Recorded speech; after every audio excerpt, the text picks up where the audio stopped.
Bismillahirrahmanirrahim.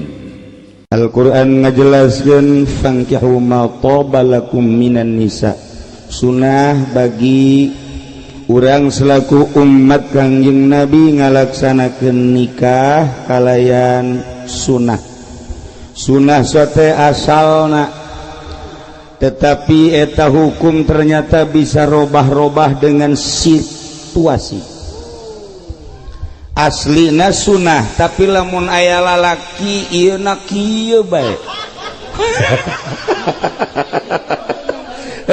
Maksudna tuh sia mah kararitu ieu na kieu bae. Tuh ka mana bae pikiranna dasar Haji Firdaus teu beres ya. Teu meunang neuleun nu teu make calana. Misalna neuleuk ke calana, tetep nyana teu kuat. Wajib teu meunang diengke-engke. Sebab eta lamun diengke-engke bahaya. Nomor kadua aya anu tenang-tenang bae nyana. Deukeut ge eueuh ser-seran. Makruh hukumna. Lamun aya jelema kawin bisa ngan teu tanggung jawab, itu pepotongan Rusdi, itu pepotongan Rusdi, itu pepotongan Rusdi. Rusdi bakal di neraka jahanamkeun lantaran teu tanggung jawab. Anak ambalaya teu nyahoeun ka bapa, eta percis okos di Pabuaran. Aya eta di Pabuaran okos gitu.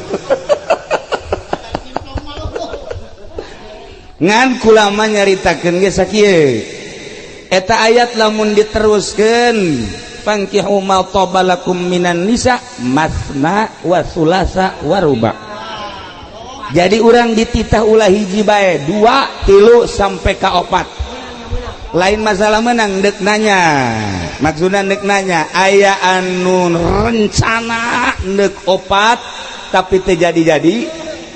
Aya nu teu rencana-rencana tapi jadi. Nah nek nanya maning nu rencana teu jadi, maning nu teu rencana jadi. Emang anak boblon kabeh ya. Para jamaah kaum muslimin, urusan gadinya tama kumaha tulisan di Lauhil Mahfuz bae. Aya nu hayang-hayang henteu bae. Aya nu henteu rencana sababaraha kali. Atuh barang di sidang di Cilongok, jak ka Cilongok pan kabeh. Pamajikanna ka Cilongok, salakina ka Cilongok, cak pamajikanna tah kiai cenah salaki kula nyandung. Bener sia nyandung. Jieu atuh geus aya tulisanana cenah. Cak kula bener oge ieu budak. Ya atuh kula ge cenah nang ngaji di kiai sial teh budak. Urang geus teu bisa kukumaha, geus aya tulisan di ditu bener teu. Atuh hendak kumaha dirobah teh jan. Ja takdir Allah momal bisa dirobah. Mudah-mudahan urang kabehan boga takdir. Takdir naon? Nu jelas ieu mah kieu ye. Aya budak imah-imahan. Budak leutik umur 5 tahun, 6 tahun imah-imahan. Make saung sasaungan. Imah-imahan kumaha sih imah-imahan? Didarelekeun ku sababaraha keluarga. Eta budak imah-imahan hebat jasa Rusdi. Cak bapana teh cak salakina budak, mamah sini deh. Waduh. Asana karena hate jajantung antem. Romantis. Ada apa papa? Eta budak leutik eta sial jasa. Begini mah, tunggu sebentar, papa ada janji sebentar. Oh iya. Keluarlah ngaranna ge imah-imahan. Teu kebal datang deui cak pamajikanna, kok pas sebentar amat sih?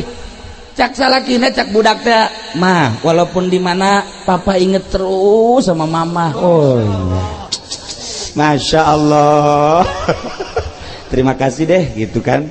Itu kebal cak pamajikanna, papa tunggu sebentar sini. Mama mau ke mana? Mau ke warung dulu belanjakan papa, perlu kopi. Oh iya.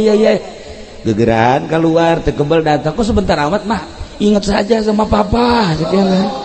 Jadi luar biasa tak budak iimahan teh. Ieu mah gancang cari tanda bae jages beurang. teu kebal aya tukang es keliling dieureunkeun ku bapak mana eureun marililah nanya nyana haju dibere teh budak ya tah sia bareng dicokot ya siring hiji enggak lah satu aja berdua masya Allah jadi cak es hiji kuduaan ya Allah ya Rabbi haju eta ku pamajikanna ku budak leutik ku imahan teh dilamot kunyana anju dikasalakin buat papa ke dilamot deui jadi hiji kuduaan masya Allah karim indah jasa kadeuleu jasa eta budak sahidup semati sauyunan bangun eta budak leutik iimahan bisa menciptakan keluarga sakinah mawaddah warahmah romantis anu luar biasa didelekeun bae ku indung bapana jeung ku keluarga nu sejen indah amat eta budak ternyata di juru aya nu memperhatikeun kaluar cai mata ceurik pamajikanna ceurik ditanya ku babaturanna kamu kenapa nangis enggak apa-apa kenapa sih kok nangis enggak apa-apa yang benar sih kenapa nangis saya mah dari dulu nggak pernah di mama saya kalah sama anak kecil kalau sampai rumah saya diomelin terus sama suami cek babaturana emang suami lu siapa ono cekian itu aja salakina deh didatangan cerik salakina ke cerik sia kunaon si cerik itu lelaki cerik aing eleh ku budak cekian datang ke imah aing mah kokoprak melulu cekian kokoprak lain jang kotok jang aing ieu beak tongong aing ku pamajikan cekian teh ayeuna di kokoprakan melulu aya nu papah mamah Haji Pendi di deket urang doang asal deket urang mah papah mamah asal ditukangin urang mah masya ka mana nah inilah para jamaah kaum muslimin wal muslimat rahimakumullah urang lamun nyaritakeun wa min ayatihi an khalaqalakum min anfusikum azwajal litaskunu babari urang nyaritakeun sakinah nyaritakeun tentrem nyaritakeun romantis tetapi urang kadang-kadang eleh ku budak leutik nu imah-imahan budak leutik imah-imahan mah papah mamah titip tutap titip dek keluar bebeja dek jero bebeja dek warung bebeja wow hari di dieu salaki ka mana pamajikan teu nyaho teu nyahoeun urang datang ka dieu nya neng ai salaki ka mana salaki kos kitu ieu ceknya na meong garong mah eleh teu nyaho di manana kitu kele urang mun nanyakeun ka salakina pamajikan saya emang di mana ieu mau wancai seorang pamajikan kos kitu ieu hampir sarua jeung kunti anak mau pamajikan ngalayang bae ternyata horenganan di kampung Sirna iya kos gitu babakan Sirna ngaranna mah BBS orenganan di jero nama masya Allah iya lamun kurang di deuleu imahna baragus pakaianna baragus orengan imah tangga nama ya Allah ya Rabbi awet rajet ribut unggal poe aya anakan si terus nah ieu mah sakali deui urang doakeun mudah-mudahan ieu dulur urang anak urangnya ieu saudara Al-Badawi ejeng Syifa Fauzia urang doakeun ulah datang ka model nu tadi careurik teh ieu mah percis kos budak iimahan bae kitu tah nya ieu Badawi titip mun ka mamana bebeja ka pamajikan abeh pamajikan nyahueun nya kitu kene neng lamun ka mamana bebeja aya izin atau mangga teh aya izin ulah jadi dunia masa kedeun ieu nya kitu kene lamun neng nyeusehan mun aya duit 1000 2000 bebejanya mun aya 1 juta mah teu kudu bebejanya eta di dieu karitu urang aya nyeusehan teh bo bebeja nyana kakak ieu di kantong aya duitan cak kakana teh bo jujur amat ieu salaki sabaraha duit neng 10.000 cenah ieu beuh jujur jasa pasti ieu ka ditu ge jujur menang saminggu nyeseh deui duit ka mana ieu nu 1 juta eueuh orenganan diseseh ku nyana teu bebeja aya duit nah eta mah di ditu teh mah di sepatan mah di dieu mah moal teu kitulah nah ieu mah keur carita doang ieu mah keur carita bebeja urang aya naon indah boga bebeja bogana teu boga bebeja teu bogana ieu lah nu sok disebut cek urang Bandung mah naon kitu ngaranna naon ngaranna kacai jadi saleuwi kadarat jadi salogak kacai jadi tukang ngaji kadarat jadi tukang sholat jadi geus indah jasa teh hirup jadi ieu mah kieu bae neng badawi lamun keur teu boga duit sing rajin sholatna nya ulah urun-urun engke kanyahoan asal boga duit teu sholat aprak-aprakan ulah gitu boga duit teu boga duit tetep ibadah ka Gusti Allah Subhanahu wa ta'ala. Ulama ieu nu manta kaji pendi di bawah jang contoh nyana mah tasbih bae nggak nyana mah di imah kula ge kieu bae tah aya saminggu kieu peuting beurang. Nah barang ditanya Pak Haji kok yes anan ngaranna rajin amat sih lagi punya utang ya kan nih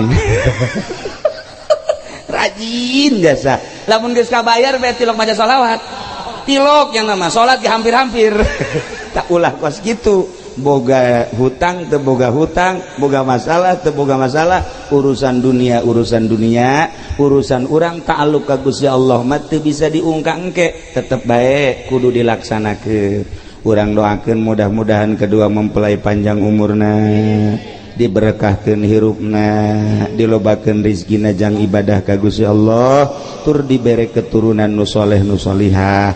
Rencanakeun badawi Fauzi ulah kurang ti 24 boga anaknya atuh ai saroleh kabeh mah 24 geunaheun jasa daripada urang boga hiji hese tilok aya di imah boga hiji ge tilok aya di imah menta cai deui menta cai deui ka Cirogo ki koron anak tilok aya di imah cenah kiai ke ai bapana osok sarua atuh teh turunan.